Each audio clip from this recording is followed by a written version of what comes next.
আমরা সবাই চিকেনের লেগ পিস খেতে খুব পছন্দ করি। কখনো কখনো আমাদের বেঁচে যায় চিকেনের সলিড পিস।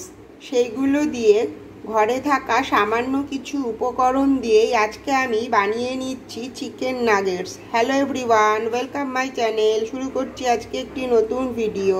সবাই সাথে থেকো আর শেষ পর্যন্ত ভিডিওটি দেখো, আশা করি খুবই ভালো লাগবে। ঘরে কিছুটা বোনলেস চিকেন বেঁচে আছে, সেই জন্য আজকে ভাবলাম কি বানানো যায়। এগুলো দিয়ে আজকে আমি বানাবো চিকেন নাগেটস। ঘরোয়া পদ্ধতিতে খুব সহজ উপায়ে বানিয়ে নেব চিকেন নাগেটস। তাই আমি এখানে কিছুটা বোনলেস চিকেন নিলাম। এটা আমি মিক্সিতে পেস্ট করব, জল ছাড়া পুরোই আমি এটাকে ভালো করে শুকনো শুকনো পেস্ট করে নেব। কোনো রকম জল আমি এখানে ইউজ করব না। চিকেনটাকে আমি পুরো ভালো করে পেস্ট করে নিয়েছি, খুব সুন্দর পেস্ট হয়েছে। পুরো চিকেনটাকেই আমি পেস্ট করে এর মধ্যে নিয়ে নিলাম। ভালো পেস্ট হয়েছে।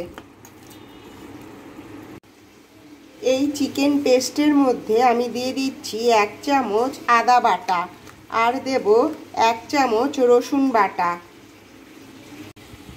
স্বাদ মতো নুন, হাফ চামচ সয়া সস,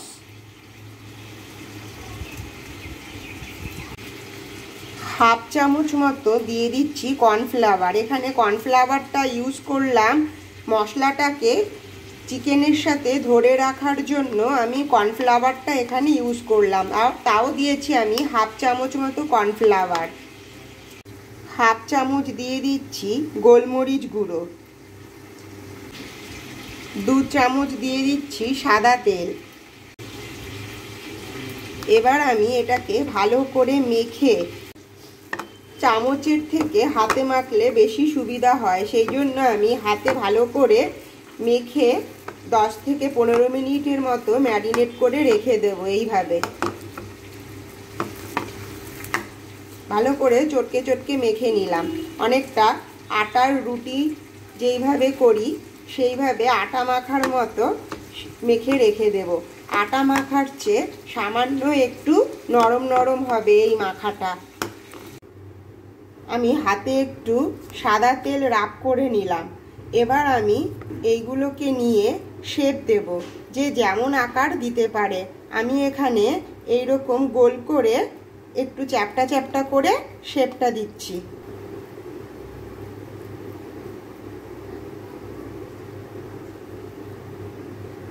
এইভাবে আমি পুরো ম্যারিনেট করা চিকেনটাকে আমি শেপ করে নেব। এইখানে আমি পেস্টটাকে পুরো ভালো করে সবগুলোকে শেপ দিয়ে নিয়েছি। আমি এইরকম গোল গোল করে চ্যাপটা করে একটা শেপ দিয়েছি। এখানে এই ডিমটা নিয়েছি, এই ডিমটাকে ফাটিয়ে নেব। এখানে ডিমটাকে ফাটিয়ে নিয়েছি। এবার আমি এর মধ্যে দিয়ে দিচ্ছি সামান্য 1 চিমটে নুন, আর দিয়ে দেব হাফ চামচ মতো কর্নফ্লাওয়ার। একদম হাফ চামচ দিয়ে দিলাম কর্নফ্লাওয়ার। কর্নফ্লাওয়ারটা এর মধ্যে দিয়ে ভালো করে নাড়িয়ে নেব।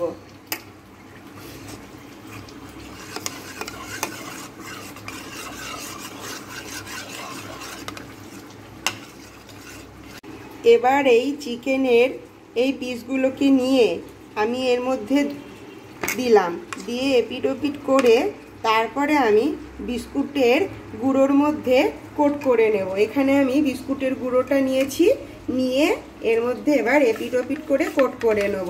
এইভাবেই আমি সবগুলোকে বানিয়ে নেব। এইভাবে আমার কোট করা হয়ে গেল। এইভাবে প্রত্যেকটা আমি করে নিয়ে আবার দেখাচ্ছি।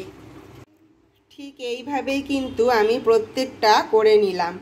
আমার কিন্তু প্রায় রেডি হয়ে গেছে, আর সবগুলোই এইভাবেই কিন্তু আমি একটা একটা করে কোট করে নিলাম।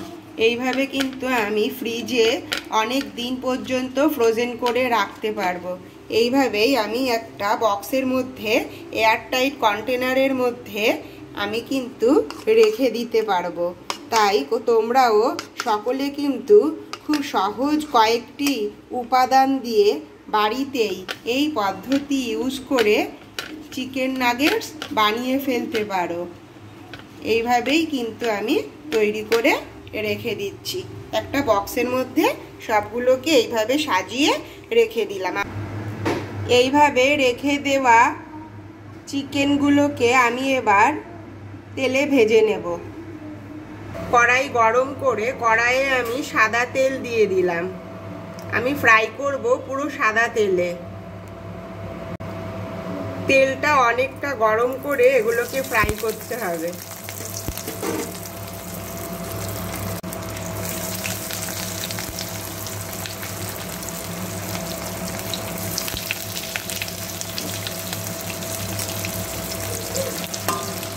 এইভাবে ডিপ ফ্রাই করে নেব।